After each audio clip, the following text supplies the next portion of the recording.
हमारे देवतुल भाइयों, देवसुरा बहनों, देवतुल आत्मी भाइयों, परमात्मा की इतनी बड़ी कृपा आप सबके ऊपर है कि आप गायत्री तीर्थ शांति कुंज के बहुत नज़दीक जन्म लिए हुए हैं और जब चाहें तो बहुत आराम से आप यहाँ आ सकते हैं और उसका लाभ भी ले सकते हैं। ये जीवन का और आपके पिछले जन्मों का कर्मों का फल और आपका सौभाग्य है। ये अभी समयदान की बात कही कि तो दान क्यों बार बार बात ये कहा जा रहा है, ये बात को समझना चाहिए। क्या मिलेगा इससे हमको आपको? पहले एक मोटी बात हर व्यक्ति को समझना चाहिए कि हमको मानव जीवन क्यों मिला हुआ है, किस लिए मिला है ये, और उसको कैसे हमको जीना चाहिए। इसी को जीवन जीने की कला कहते हैं। मानव जीवन हमारा आपका क्या है? एक यात्रा है। ये यात्रा क्या मतलब हुआ? जैसे अभी आप चले अपने यहाँ से यहाँ आए, 2 दिन बाद लौट जाएंगे तो पहुँच जाएंगे वहाँ, 3 दिन की यात्रा हो गई। जिस दिन हमारा आपका जन्म हुआ, जिस घर में हुआ, उस दिन से लेकर जब तक शमशान घाट पर शरीर नहीं पहुँच जाती, इसी को यात्रा कहते हैं। ये यात्रा कितनी होती है? ये वेद क्या कहता है? 100 वर्ष कहता है। जीवेम शरदा शतम श्रृणयाम शरदा शतम। हम 100 वर्षों तक चलते रहें, सुनते रहें और किसी गुलाम न हो, अपना कार्य हम स्वयं करते रहें। ये वेद का आदेश है। ये और फिर जीवन कैसा हो? पूज्य गुरुदेव कहते हैं कि हर मनुष्य का जीवन सफल और सार्थक होना चाहिए। जीवन सफल और सार्थक। सार्थक जीवन का क्या मतलब है? जिम्मेदारियों का निर्वाह करना, ये परमात्मा ने हमारे आपके खाते में दे रखा है। कोई पशु कभी जिम्मेदारियों का निर्वाह नहीं कर सकता, हमको आपको करना पड़ता है। क्यों? कि परमात्मा ने हमको आपको बुद्धि दे रखा है। इस खोपड़ी के अंदर एक सोचने की मशीन दे रखा है, योजना बनाने की मशीन दे रखा है, कल्पना करने की मशीन दे रखा है, सुख दुख अनुभव करने की मशीन दे रखा है। ये परमात्मा ने मशीन किस लिए दिया है? केवल कर्तव्य पालन के लिए दिया है, बस दूसरे काम के लिए नहीं दिया ये। और अगर हम आप कर्तव्य का पालन नहीं करेंगे तब क्या होगा? वही होगा, इसी का नाम है पाप। पाप आप जानते हैं किसको कहते हैं? नहीं मालूम होगा। पाप किसी चिड़िया का नाम नहीं है। उपनिषद में ऋषि कहते हैं उल्टा काम करने को पाप कहते हैं। उल्टा काम करने को पाप कहते हैं। अपने कर्तव्य को ठीक तरीके से पालन न करने का नाम है पाप। इंग्लिश में सिन कहते हैं इसको। हमारा आपके कर्तव्य है। पूज्य गुरुदेव लिखते हैं प्रज्ञा पुराण भाग 1 में, ऋषि कहते हैं ये 5 कर्तव्य हैं जिसको हमको आपको एक सार्थक जीवन बनाने के लिए पालन करना ही करना है। कोई शॉर्टकट इसमें नहीं है। पहला क्या कर्तव्य है? ये शरीर को स्वस्थ रखना, ये पहला कर्तव्य है। ये शरीर भगवान का मंदिर है, आप नित्य पाठ इसको करते हैं। दूसरा कर्तव्य क्या है? अपने दिमाग को संतुलित बनाए रखना, एक बैलेंस्ड ब्रेन का आदमी होना, बैलेंस्ड माइंड का आदमी होना।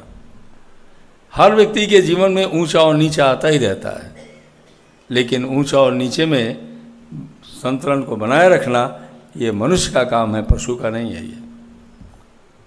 तीसरा कर्तव्य क्या है? अपने परिवार के अंदर अच्छे संस्कारों को देना। बच्चों में, माता पिता में, भाई बहन में, जो परिवार के सदस्य हैं उनके अंदर अच्छे संस्कारों को डाल देना और राष्ट्र का एक अच्छा नागरिक बना देना। चौथा कर्तव्य क्या है? समाज के ऋण से उऋण होना, इसको समाज सेवा कहते हैं। हम आप एक सामाजिक प्राणी हैं। अकेले कभी हमारा आपका विकास नहीं हो सकता है। आप कल्पना करिए, जब आप पैदा हुए थे तब माँ ने कितना किया, पिता ने कितना किया, फिर भाई बहन इष्ट मित्रों ने कितना किया। जब हर व्यक्ति सहयोग कर रहा है तब हम आगे बढ़ रहे हैं। हम सहयोग ले तो रहे हैं, लेकिन क्या वापस नहीं करेंगे क्या? उसको नहीं करना पड़ेगा। ये ऋण है। ये अगर हम उस ऋण को अदा नहीं करते तो ऋण लेकर के जब कोई व्यक्ति जाता है तो जानते क्या होता है? बड़ा भारीपन महसूस करता है, उसको नींद नहीं आती उसको। आपने तो नहीं देखा है, हमको 50 साल MBBS पास आउट किए हुए लखनऊ मेडिकल कॉलेज से, तब हम आदमी ही देख रहे हैं। लोग आते हैं, कितने बड़ी अट्टालिकाएँ बनी, कितने बड़े पद से रिटायर हुए हैं, लेकिन कभी उन्होंने वापस करने की बात नहीं सोची, और आकर कहते हैं डॉक्टर साहब क्या होता है, नींद ही नहीं आती, अंदर लगता है कुछ बड़ा खाली है। बहुत बड़े अधिकारी हैं, उसमें समय आपको बर्बाद नहीं करना चाहते। इन 37 वर्षों में जब से पूज्यवर के चरणों में चल रहे हैं, कितना भारी अनुभव दिला दिया। जो व्यक्ति समाज के ऋण को अदा करता है, मतलब उसके बढ़ाने के लिए कुछ भी करता है, बस उसके अंदर में एक शांति मिलने लगती है। क्यों? कर्ज अदा हो रहा है, समाज ऋण अदा हो रहा है। और 5वां कर्तव्य क्या है? श्रेष्ठ बातों को अपने अंदर धारण करना और उसी श्रेष्ठता को जन जन को बांट देना, क्योंकि श्रेष्ठता का सामुच्य ही परमात्मा है। जो मनुष्य अपने इन 5 कर्तव्यों का पालन अपने जीवन में करता है, उसको कहते हैं इसका जीवन सार्थक हो गया। दूसरी भाषा में कहते हैं भाई बड़ा कलाकार है ये, तो जीवन में सौंदर्य है इसके। और कर्तव्य पालन से एक ही लाभ मिलता है, मन को शांति मिलती है, संतोष मिलता है। और संतोष एक ऐसा धन है जो कहीं कभी खरीदा नहीं जा सकता, केवल कर्तव्य पालन से ही मिलेगा वो। और सफल जीवन किसको कहते हैं? आप रोज़ सब वरिष्ठ कार्यकर्ता भाई बहन यहाँ बैठे हुए हैं, कितनी बार मिल चुके हैं, कितने लोगों से, नाम कहाँ तक लेंगे, एक एक आप बैठे हुए, और कम उम्र के बच्चे बैठे हुए हैं, छोटी हमारी लड़कियों के तरीके से बैठी हैं, बहनें कितनी बैठी हैं। आप सब पिछले जन्मों के सब देवात्माएं हैं, पूज्य ने सबको खींच कर बुला लिया है।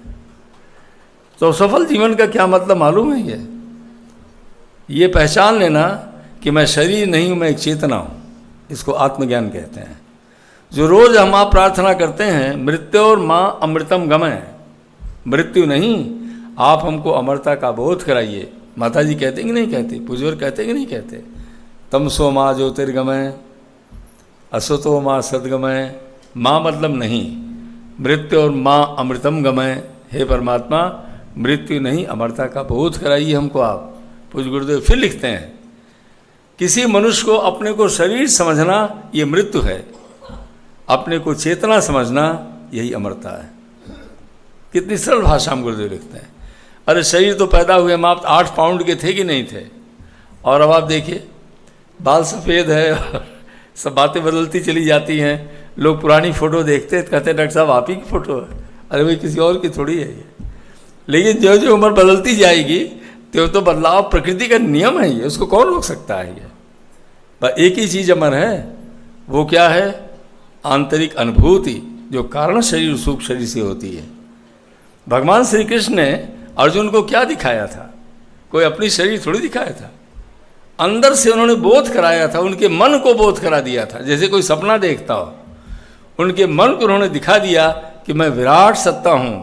तब उन्होंने कहा दिव्यम ददाम ते चक्षुम, इसको जानते हैं क्या कहते हैं? Divine vision. मैं तुमको दिव्य दृष्टि देता हूँ। दिव्य दृष्टि का मतलब क्या हुआ? अंदर की आँखों से सच्चाई का बोध कर लेना, महानता का बोध कर लेना, इसी को दिव्य दृष्टि कहते हैं। और इस आँख से कितना देखें तो आप सोचिए, आधा किलोमीटर, और कितना देखेंगे अंदर की आँख से? आप यहीं बैठे बैठे अपने घर जाइए और लौट आते हैं कि नहीं आते? ये कौन सी आँख देख रही है? मन की आँख देख रही है। इसे सूक्ष्म शरीर कहते हैं। कभी महामानव जब कोई बोध कराते हैं, इसी अंदर के मन को बोध करा देते हैं कि बेटा तुम ये हो। अब प्रश्न ये पैदा होता है कि हमारा सफल और सार्थक जीवन क्या हो सकता है? हमारा 100% विश्वास है, और आप कितनों भाइयों का अनुभव हो गया होगा, हमारा 100% विश्वास है इस पर, कोई कम नहीं है उसमें। अब इतनी उम्र में, इतने वर्षों में गुरुदेव ने करा दिया, विश्वास पैदा कर दिया। हाँ हो सकता है। क्यों हो सकता है? जिज्ञासा हर व्यक्ति के अंदर है, लेकिन परिवर्तन होने के लिए 3 चीज़ों की आवश्यकता पड़ती है, और तीनों चीज़ें इसमें मिली हुई हैं। आप कहेंगे क्या 3 चीज़ें हैं जिसके लिए मानसिक परिवर्तन की आवश्यकता होती है? पहला, अपने मन में जिज्ञासा होनी चाहिए कि हमारा जीवन सफल हो, हमारा जीवन सुखी हो, परिवार हमारा अच्छा हो। पहली बात है जिज्ञासा। दूसरा क्या है? दिव्य वातावरण की प्राप्ति होनी चाहिए, दिव्य वातावरण मिलना चाहिए।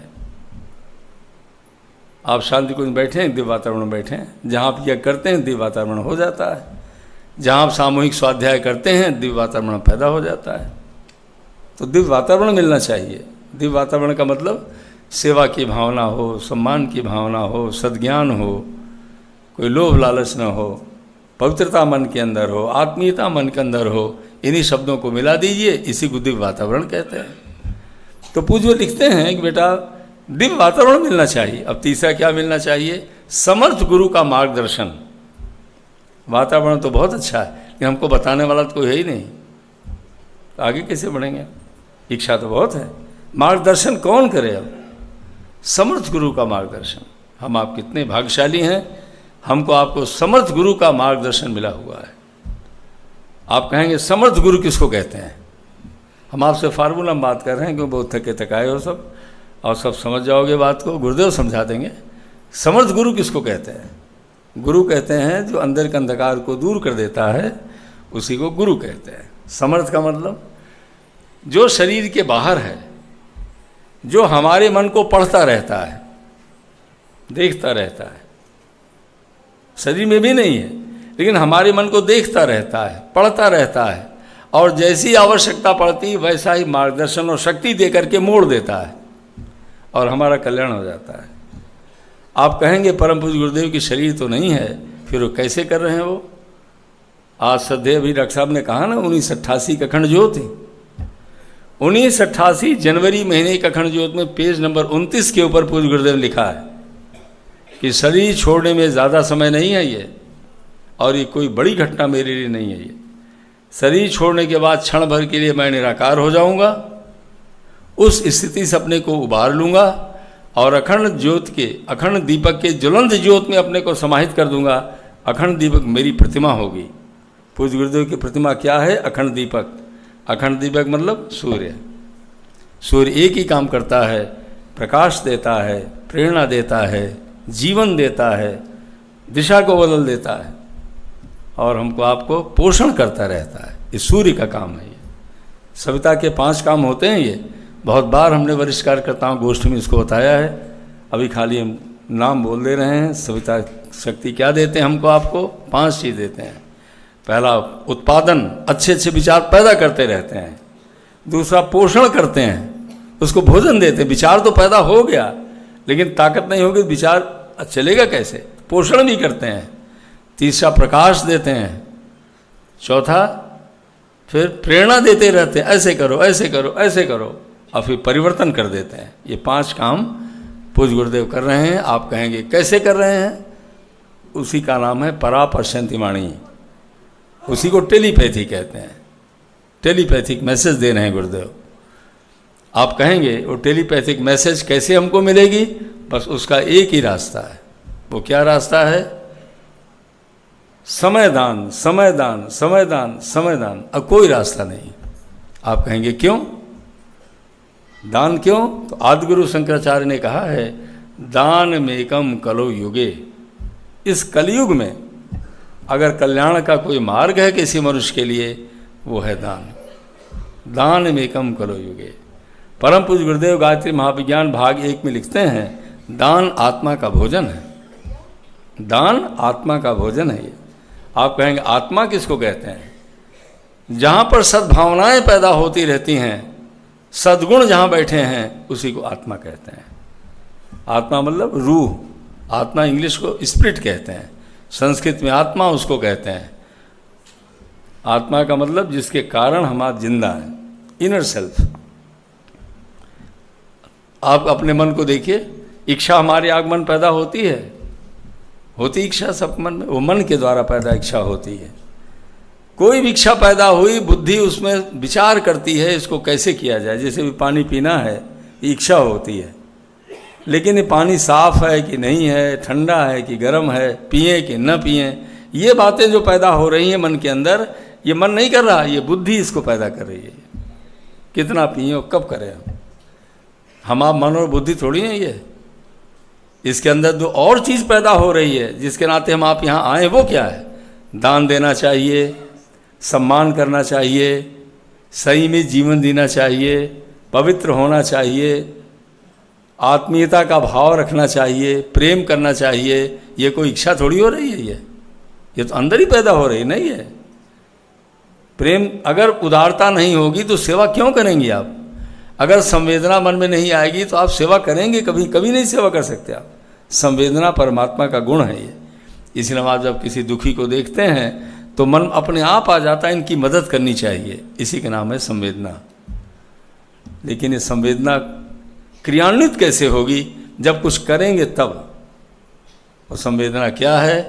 समय दान, समय दान, समय दान, समय दान। आप कहेंगे समय का ही दान क्यों करें? अरे समय ही तो जीवन है। परमात्मा ने सबसे बड़ी चीज़ दिया समय। समय ही जीवन है।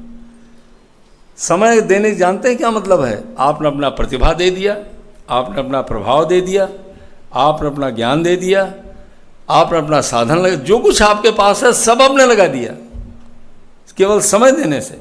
आप देखा गांधी जी ने समय दान किया ना, अपना प्रभाव प्रतिभा दिए कि नहीं दिए?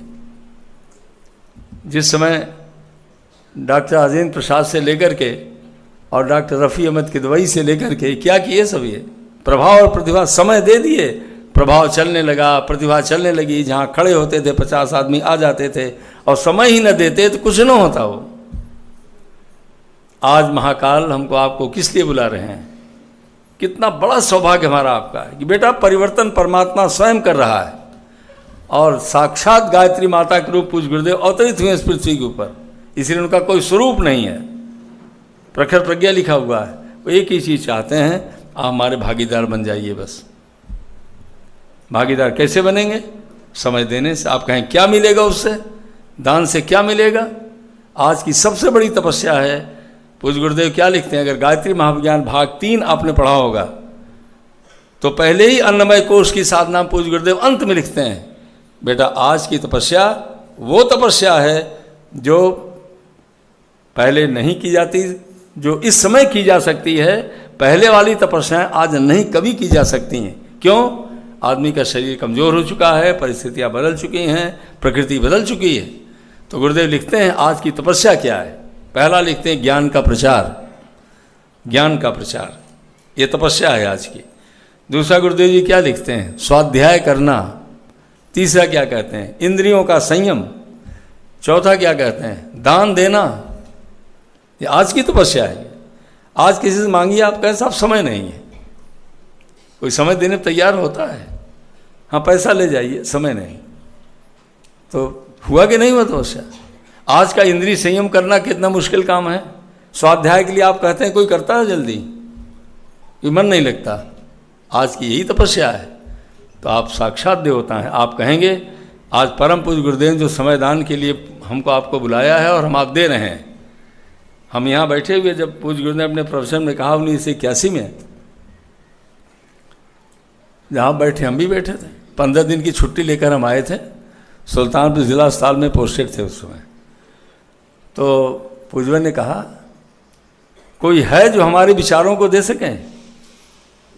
चैलेंज दिया गुरुदेव, कोई है जो दे सके? और फिर क्या कहते हैं? कबीड़ा खड़ा बाजार में लिए लुकाठा हाथ, जो घर बेचो अपना चलो हमारे साथ। और जैसे गुरुदेव जी का वाक्य निकला, जो घर बेचो अपना, कोई है विचारों को दे सके? बस हमको लगा आग लग गई हमारे अंदर यही शब्द सुन करके बस। और उसकी परिणति क्या हुई? जब तक अंदर में टीस नहीं पैदा होगी तब तक समय दान कोई नहीं कर सकता है। आप सबके मन में टीस है। क्या टीस है? कुछ करें, कुछ करें, कुछ करें, कुछ करें, कुछ करें कि अगर भावना टीस पैदा हो गई, किसके लिए? तपस्वी के लिए। कदम आगे बढ़ जाएगा। आप कहेंगे इससे क्या लाभ होगा? 2 बातें होंगी इससे। जब आप समय दान करेंगे, किसके लिए? अपने कल्याण के लिए। एक बात ध्यान रखिएगा, जो कुछ हम आप महाकाल के चरणों में देते हैं इसमें हमारा कल्याण होता है, उनका कल्याण इसमें नहीं है। नदियों के मिलने से नदी का कल्याण हो रहा है, सागर का नहीं हो रहा है। नदी शांत हो गई। जो नदी उछल कूद रही थी शांत कब हुई? जब सागर में मिल गई तब। ऐसे हम और आप, जो मन हमारा आपका चंचल था, परेशान था, कमज़ोर था, जहाँ पूज्य गुरुदेव व्यक्ति ने एक मिशन है, जहाँ उनकी मिशन में हमारा मन मिला, समय दान करते ही मन शांत हो जाता है, शांति मिलने लगती है, जिसका आप सब अनुभव करते होंगे। ये मन का शांत हो जाना है। तो इससे क्या होगा? आत्मबल बढ़ता है। आत्मबल 2 चीज़ों से बढ़ता है, सद्ज्ञान और सत्कर्म। सत्कर्म आप तभी करते हैं, आप धर्म घट को इकट्ठा करते हैं कि नहीं करते? ज्ञान घट कर रहे हैं ना, सारी योजनाओं में प्रचार साहित्य बढ़ाने में आप समय दे रहे हैं ना, ये सब लेने से आत्मबल बढ़ता है। आत्मबल बढ़ने का 2 फार्मूला याद कर लीजिए आप सब, प्रवचन देने में आपको आसानी होगी। ये पूज्य गुरुदेव ने लिखा है प्रखर प्रतिभा में भाग 2 में, पूज्य में लिखा है प्रतिभा संवर्धन भाग 2 में, 2 काम करते रहिए आत्मबल बढ़ जाएगा। क्या है? सत्य चिंतन और सत्कर्म। अच्छा सोचना और अच्छा काम करना, इसके लिए आपको समय निकालना होगा। 2 घंटे 4 घंटे 6 घंटे एक समय आप निकालेंगे, उसी में आप चिंतन करेंगे, सत्कर्म करेंगे, आपका आत्मबल बढ़ जाएगा। और आत्मबल बढ़ने का लाभ क्या होता है? इस बुद्धि के अंदर एक गुण पैदा हो जाता है, उसको विवेक कहते हैं, इंग्लिश में विजडम कहते हैं। विवेक की एक ही खास बात है, गलत और सही का निर्णय पैदा होने लगता है। तो दान पुण्य का लाभ, अभी तो इसमें जो हमारे तिवारी जी तो प्रश्न अच्छा बनाते हैं, अभी अभी इन्होंने हमको दिया ही है बैठे बैठे। क्यों? गौड़ साहब को जाना था, आधे घंटे, हमारा कोई आप बीच में था थोड़ी, आप तो मिलते ही रहते हो हमसे, लेकिन तिवारी जी ने कल ही कह दिया था कि आप आ जाइएगा। तो थोड़ा हमको हेडेक भी हो रहा था, गर्मी में बैठे बैठे बहुत देर से, मतलब किसी काम में और हम बिजी थे। तो दान पुण्य से होगा क्या वो बता रहे हैं आपको। पहले तो अपना कल्याण होगा 1, दूसरा आत्मबल बढ़ेगा 2, और जब आत्मबल बढ़ेगा तो लाभ क्या होगा? विवेक पैदा हो जाएगा। विवेक का क्या मतलब है? गलत और सही निर्णय की क्षमता पैदा हो, क्या गलत है और क्या सही है। दूसरे शब्दों में इसको समझदारी कहते हैं। यही समझदारी है, कहाँ क्या बोलें, क्या करें, क्या खाएं, कैसे चलें। ये बहुत बड़ा गुण है जो आज गुरुदेव की भारी कृपा से मिलता हुआ चला जा रहा है। खाली इतना काम करने से बस ये लाभ मिल रहा है। और फिर क्या होगा? फिर 3 लाभ आपको अपने आप मिलने लगेगा। वो क्या है? आत्मसंतोष मिलने लगेगा, 1 लोक सम्मान मिलने लगेगा। पूज्य गुरुदेव लिखते हैं सम्मान आत्मा का भोजन है। ये आपको सम्मान मिलने लगेगा, जिसका सम्मान मिलता है उसका सहयोग मिलता है। और तीसरा भगवान की कृपा आपको मिलेगी। ये 3 लाभ मिलता रहेगा। आप कहेंगे इसके आगे क्या होगा? जब आप जितनी देर तक आप उनका काम करते हैं उतनी देर तक वो आपके साथ साथ ही चलते रहते हैं लगातार, और आपको न जाने कितनी प्रेरणाएं देते रहते हैं वो।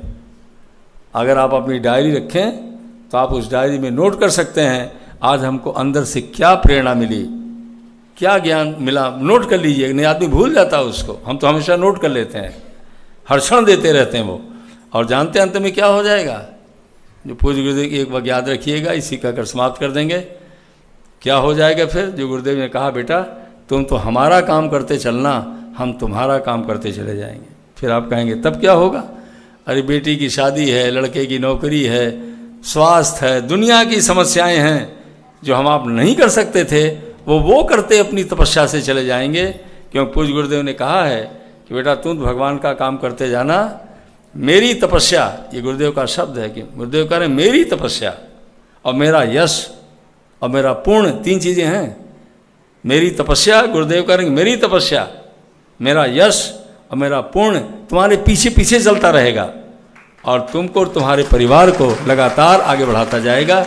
आप सबसे निवेदन है आप समय दान अपने परिवार, राष्ट्र, धर्म के कल्याण के लिए दीजिएगा। पूज्य गुरुदेव का आशीर्वाद मिलेगा, हम सब धन्य हो जाएंगे। समय बहुत लगा, सभी को बहुत